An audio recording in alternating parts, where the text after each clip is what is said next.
Sobat Maestro, sesaat lagi kita akan bersama-sama mengikuti ibadah raya Minggu GBI Sukawarna. Selamat mendengarkan.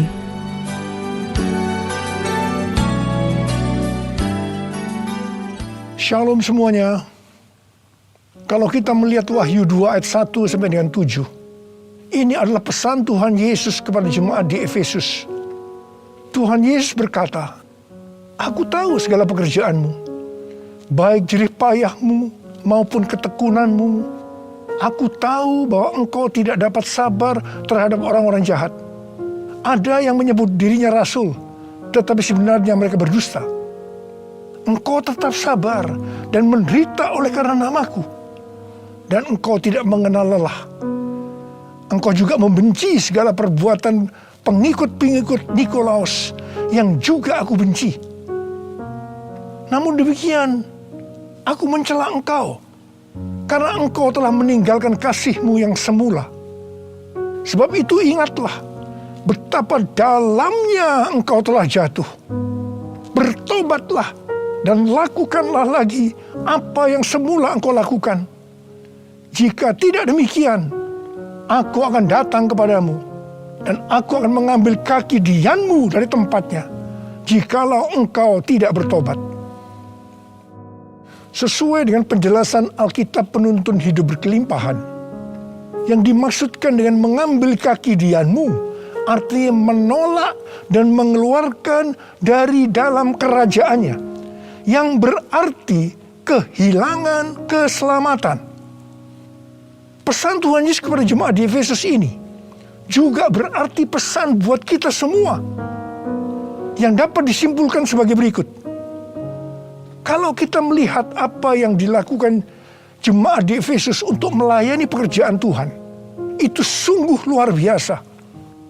Tetapi apapun yang mereka lakukan untuk melayani pekerjaan Tuhan, meskipun itu sungguh luar biasa, tetapi kalau tidak didasarkan kepada kasih yang semula, maka Tuhan akan berkata, "Betapa dalamnya engkau telah jatuh. Bertobatlah dan lakukan lagi apa yang semula engkau lakukan. Jika tidak demikian, maka engkau akan kehilangan keselamatan.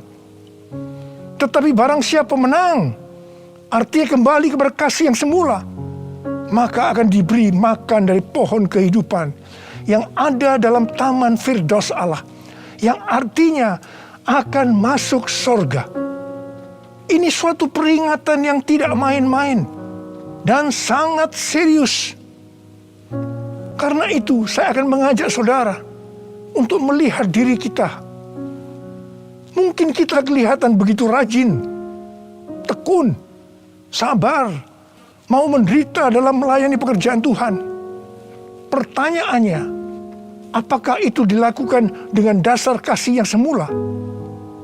Banyak orang yang kelihatan luar biasa dalam melayani pekerjaan Tuhan, bukan karena didasarkan kepada kasih yang semula, tetapi karena kewajiban atau ada motivasi yang lain. Tuhan mau supaya kita kembali kepada kasih yang semula. Kasih yang semula adalah kasih yang kita miliki pada waktu baru bertobat dan mengalami kelahiran baru. Waktu saya baru bertobat dan mengalami kelahiran baru, saya begitu haus akan Tuhan, akan firman-Nya. Dan saya selalu menjaga kehidupan saya agar selalu hidup kudus sesuai dengan firman Tuhan. Dan puji Tuhan, ini tetap saya jaga sampai dengan hari ini. Bahkan kasih saya kepada Tuhan semakin bertambah. Orang yang memiliki kasih yang semula pasti akan hidup sama seperti Kristus telah hidup. Orang yang memiliki kasih yang semula pasti hidup sebagai orang yang berintegritas, hidup tulus dan jujur di hadapan Tuhan. Orang yang memiliki kasih yang semula pasti akan keluar sebagai pemenang. Orang yang memiliki kasih yang semula akan ikut dalam pengangkatan dan masuk surga. Yang percaya katakan amin. Cinta kau Yesus, hanya engkau bagiku Yesus. Yesus, sungguh ku rindu mengatakannya, betapa aku mengasihimu. Engkau Allah dan Rajaku, kekasih dan hidupku. Engkau segalanya bagiku. Ku bersyukur kepadamu. Ku bersyukur kepadamu. Ku bersyukur kepadamu.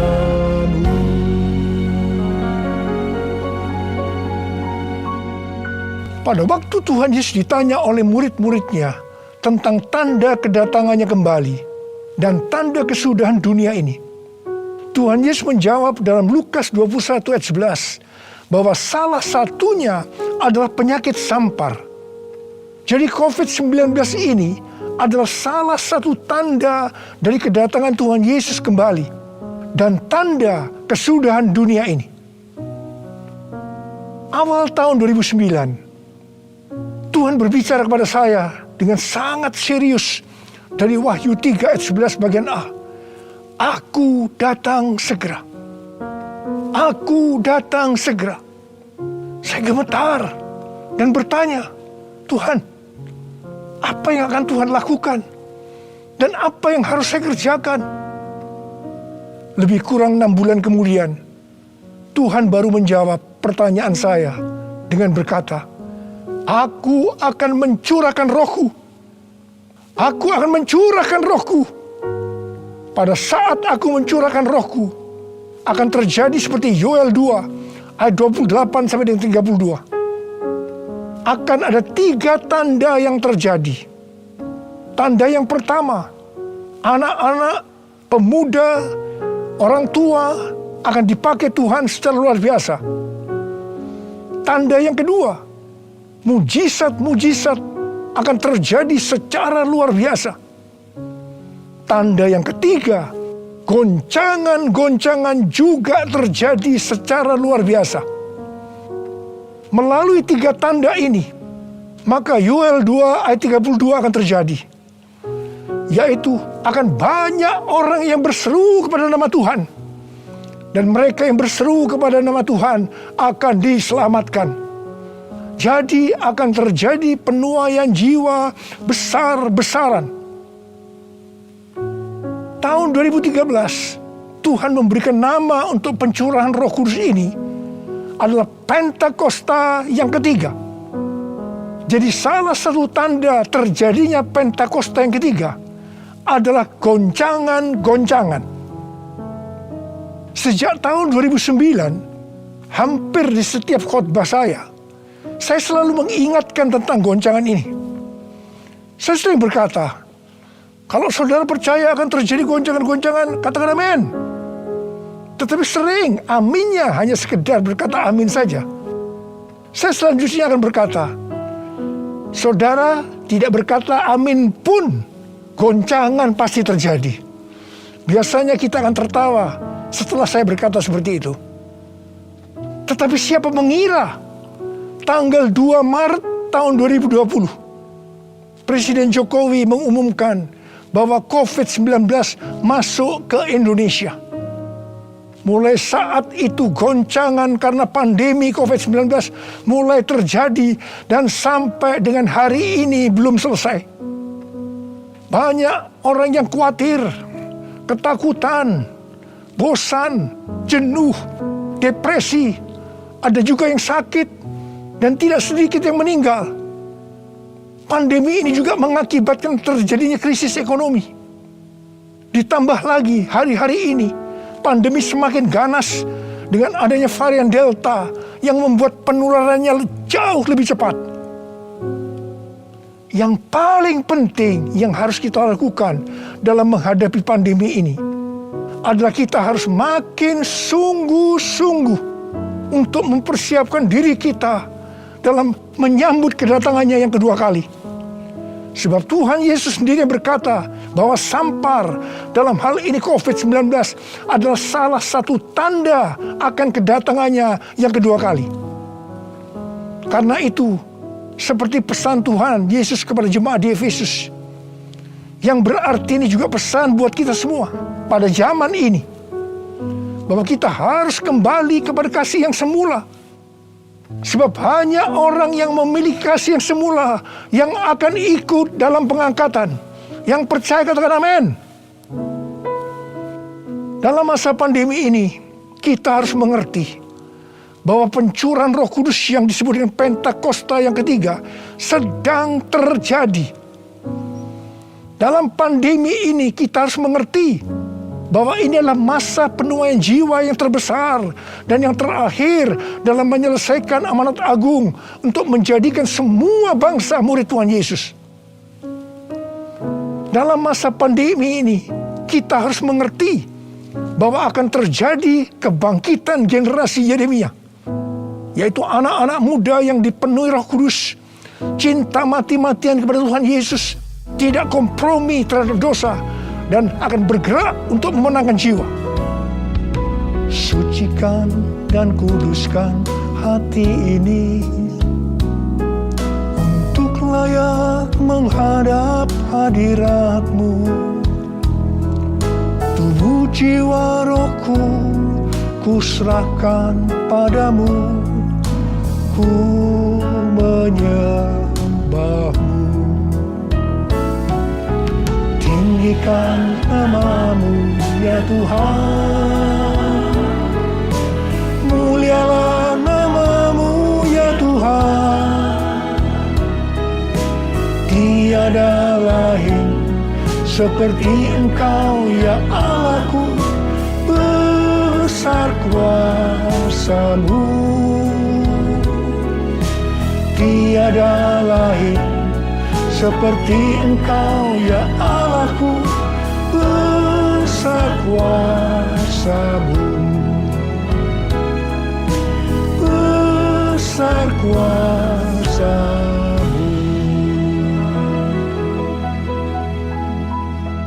Mazmur 127 ayat 1 dan 2 berkata, jikalau bukan Tuhan yang membangun rumah, sia-sialah usaha orang yang membangunnya.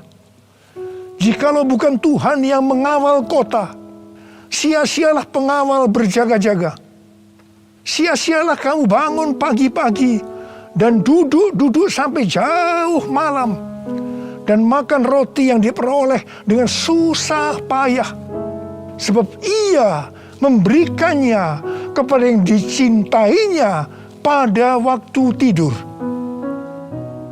Ayat ini mengingatkan kita bahwa dalam segala hal, termasuk dalam masa pandemi ini, kita harus mengandalkan Tuhan. Termasuk dalam hal membangun rumah, termasuk dalam hal perlindungan. Sesuai dengan Mazmur 91 dikatakan, kalau kita menjadikan Tuhan sebagai tempat perlindungan dan kubu pertahanan kita, maka kita tidak usah takut terhadap kedahsyatan malam, terhadap panah yang terbang di waktu siang, terhadap penyakit sampar yang berjalan di dalam gelap, terhadap penyakit menular yang mengamuk di waktu petang, termasuk dalam hal mencari nafkah di tengah-tengah krisis ekonomi yang terjadi hari-hari ini. Kita harus tetap mengandalkan Tuhan.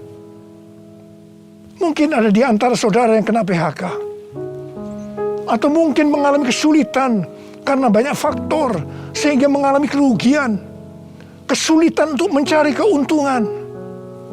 Tetapi sesuai dengan ayat firman Tuhan tadi, kita diingatkan bahwa Tuhan justru akan memberikan berkat-Nya kepada yang dicintainya pada waktu tidur.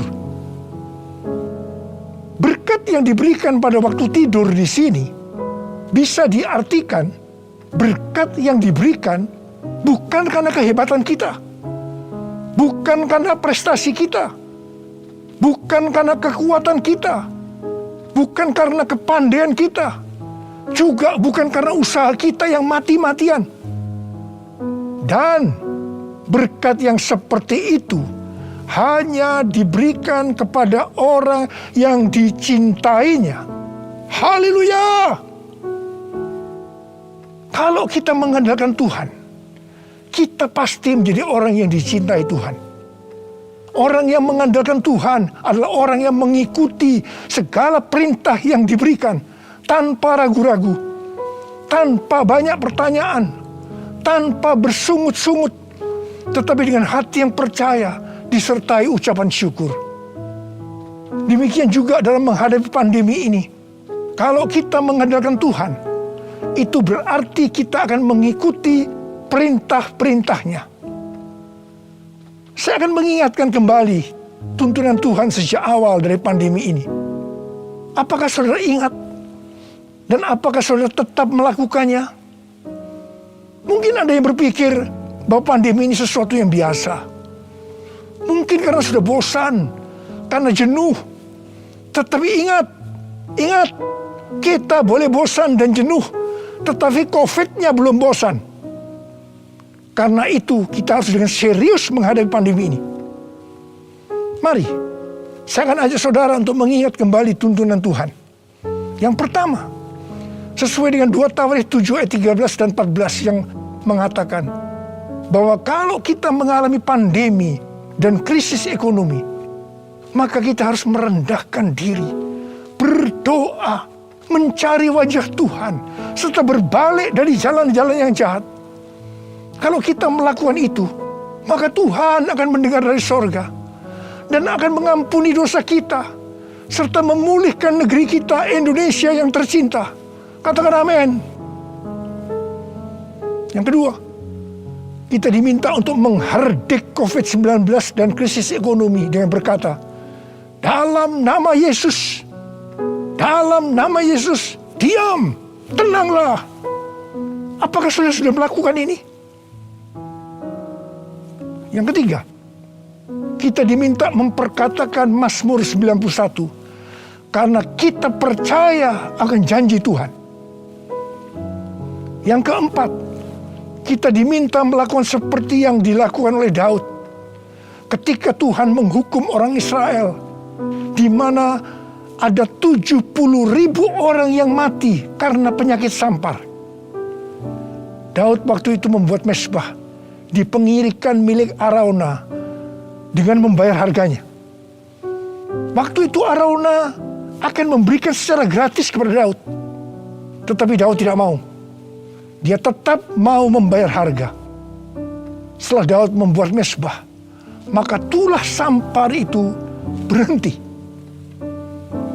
Kalau kita mengharapkan pandemi akan berhenti, maka kita sebagai gereja-gereja Tuhan harus membuat mezbah, doa, pujian, dan penyembahan bersama-sama dalam unity. Minta belas kasihan turun. Minta belas kasihan turun ke atas Indonesia. Gereja jangan saling menyalahkan satu sama lain.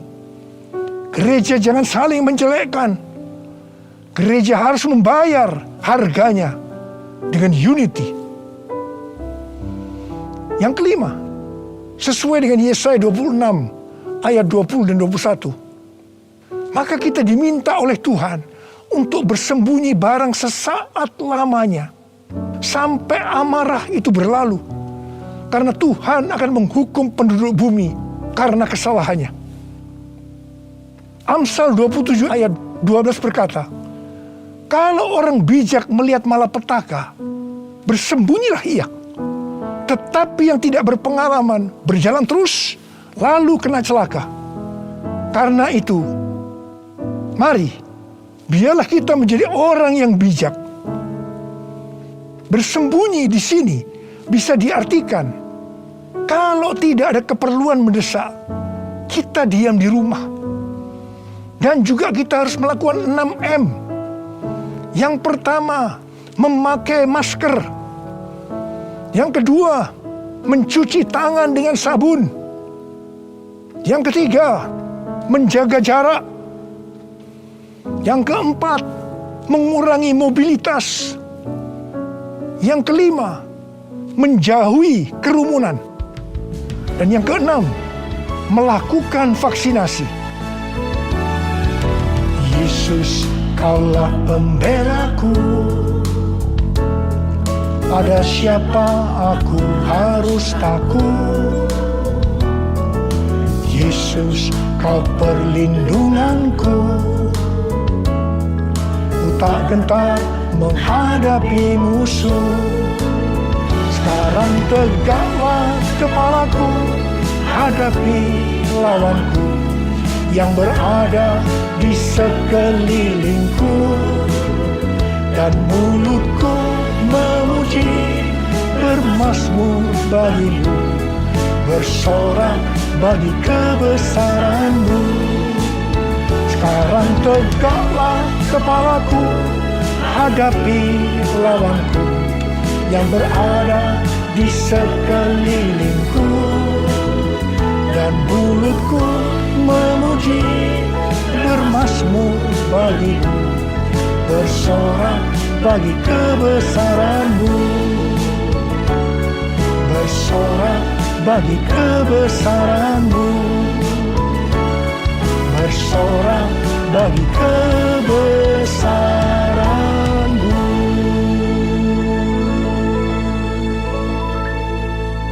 Pada tahun 1918 sampai 1920 pernah terjadi pandemi yang disebutkan dengan flu Spanyol. Kalau dibandingkan dengan COVID-19 dengan memakai data tanggal 29 Mei 2021, maka didapatkan hal-hal sebagai berikut. Yang pertama, jumlah infeksi. Flu Spanyol 2 tahun, 500 juta orang. COVID-19 1 tahun 3 bulan, 162 juta. Jadi berarti ini relatif kecil. Yang kedua, jumlah kematian. Flu Spanyol diperkirakan risknya memang agak besar, 20 sampai 100 juta dalam waktu 2 tahun itu. Tapi COVID-19 1 tahun 3 bulan 3,52 juta. Berarti jauh lebih sedikit. Kemudian jumlah negara yang terpapar. Flu Spanyol kurang dari 50%. Tetapi COVID-19 hampir atau kalau bisa dikatakan 100%. Yang keempat, soal dampak ekonomi. Flu Spanyol tidak lebih buruk dari zaman depresi ekonomi global tahun 1930-an. Tetapi COVID-19 dikatakan yang terburuk sejak zaman depresi ekonomi global tahun 1930-an. Tergantung kapan pandemi berakhir. Kalau berlarut-larut, krisis ekonomi COVID-19 bisa lebih buruk dari zaman depresi ekonomi global tahun 1930-an. Tetapi yang paling menonjol dari COVID-19 ini adalah angka depresi, kecemasan, stres justru tertinggi sepanjang sejarah. Angka depresi global tahun 2020 adalah sebesar 25% dibandingkan dengan angka depresi global tahun 2017 yang hanya 3,44%. Dengan melihat ini semua, saya percaya rencana Tuhan bagi umat manusia adalah supaya mereka bertobat, mencari wajah Tuhan, sehingga terjadi penuaian jiwa yang terbesar dan yang terakhir sebelum Tuhan Yesus datang kembali. Sesuatu yang mengherankan dari flu Spanyol ini adalah bahwa setelah infeksi gelombang kedua yang meningkat secara luar biasa, tiba-tiba virusnya menghilang. Entah pergi kemana. Entah kemana perginya. Wow. Kita boleh berdoa kepada Tuhan agar ini juga terjadi pada COVID-19 serta varian-varian yang lain yang tiba-tiba menghilang entah kemana karena amarah Tuhan sudah berlalu. Karena itu sekali lagi saya mengingatkan agar kita melakukan tuntunan Tuhan untuk menghadapi pandemi COVID-19 ini dengan lebih serius dan sungguh-sungguh, supaya Tuhan juga menuntun kita di tengah pandemi yang sedang bergejolak ini. Saya percaya kalau kita kembali kepada kasih yang semula, kita akan berkata, Tuhan, pakai saya menjadi alat-Mu untuk menyelesaikan amanat agung. Maranatha, datanglah segera Tuhan Yesus.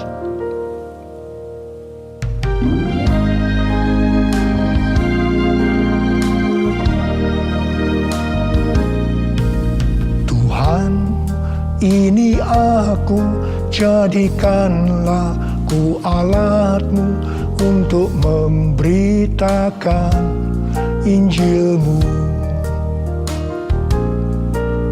Tuhan, ini aku, jadikanlah ku hamba-Mu untuk melakukan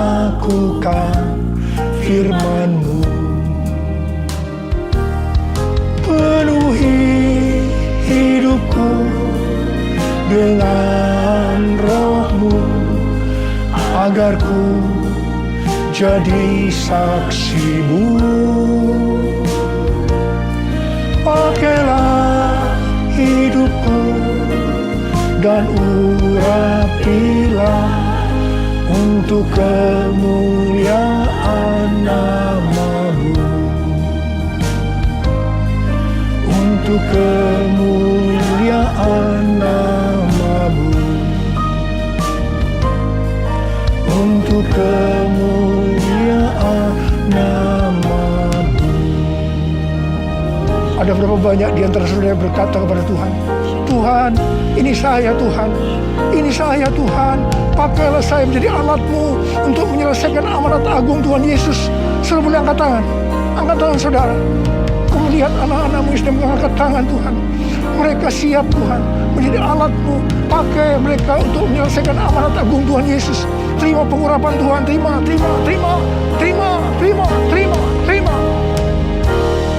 Oh Tuhan Yesus, di tengah-tengah pandemi hari-hari ini Tuhan, biarlah kami mengerti, kami harus kembali kepada kasih yang semula.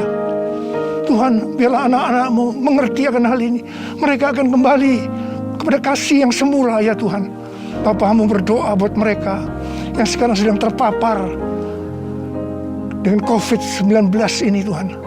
Mereka yang sekarang sedang mengalami krisis dalam ekonomi mereka, tolong mereka Tuhan, tolong anak-anak-Mu, tolong mereka, kasihanilah mereka Tuhan, kasihani Indonesia Tuhan, kasihani Indonesia, belas kasihan Tuhan turun ke atas kamu semua, belas kasihan Tuhan turun ke atas Indonesia.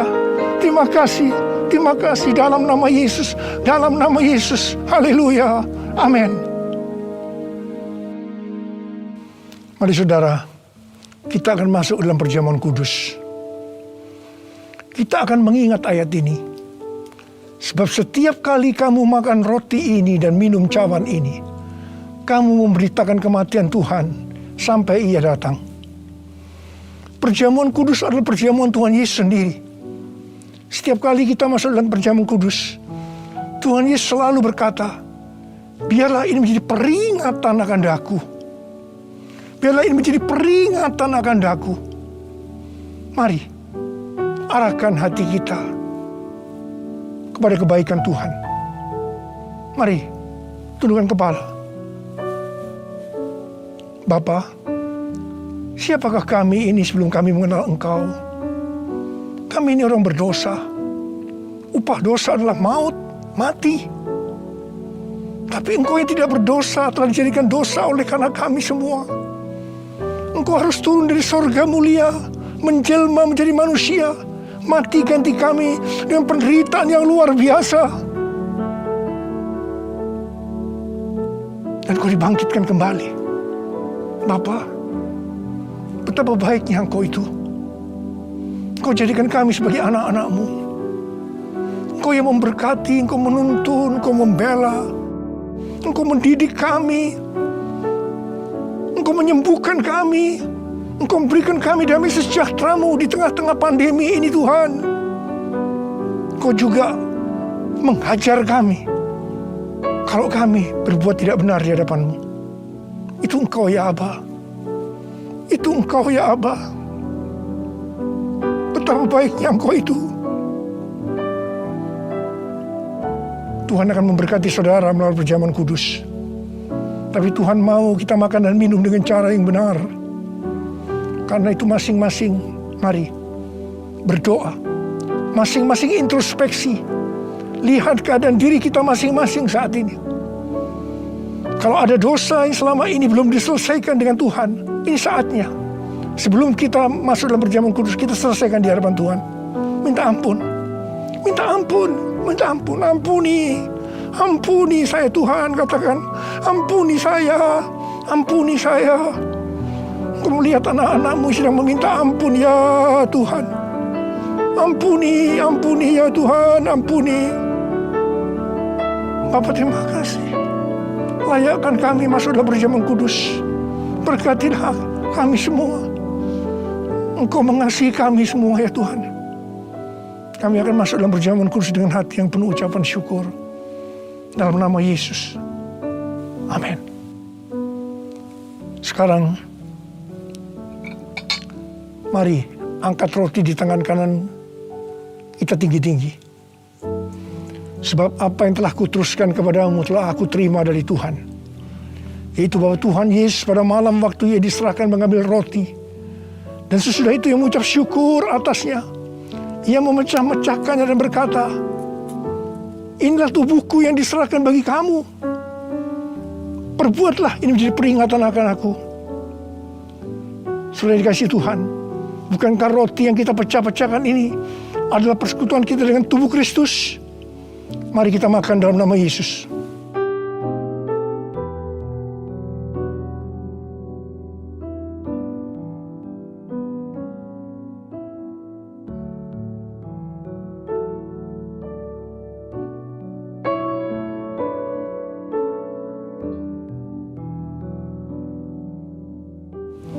Sekarang angkat cawan di tangan kanan kita tinggi-tinggi.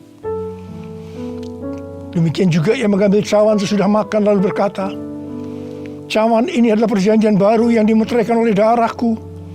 Perbuatlah ini setiap kali kamu meminumnya menjadi peringatan akan aku. Sudah dikasih Tuhan, bukankah cawan pengucapan syukur yang atasnya kita ucapkan syukur adalah persekutuan kita dengan darah Yesus?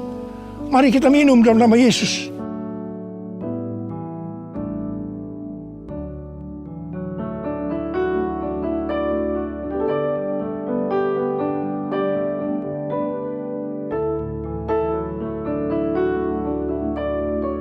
Mari angkat tangan kita. Ucapkan syukur dengan suara, jangan diam. Jangan diam. Terima kasih Tuhan. Terima kasih Tuhan, Engkau baik. Engkau baik ya Tuhan. Dalam seluruh hidup kami Engkau baik Tuhan. Engkau baik. Engkau baik Tuhan. Engkau baik Tuhan. Engkau baik. Terima kasih, terima kasih, terima kasih. Mari katakan bersama saya. All my life you have been faithful, and all my life you have been so good. With every breath that I am able, I will sing of the goodness of God. All my life you have been faithful, and all my life you have been so good. With every breath that I am able, I will sing of the goodness of God. I will sing of the goodness of God. I will sing of the goodness of God.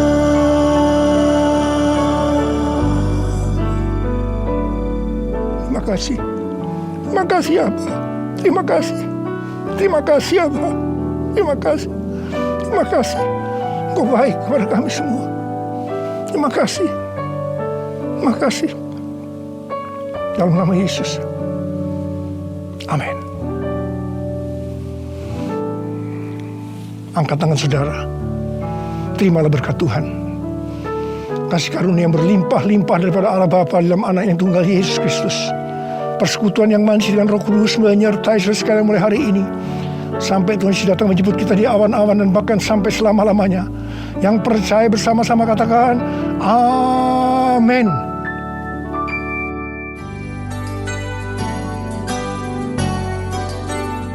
Sobat Maestro, Anda baru saja mengikuti ibadah raya Minggu GBI Sukawarna. Terima kasih atas kebersamaan Anda. Selamat hari Minggu dan Tuhan Yesus memberkati.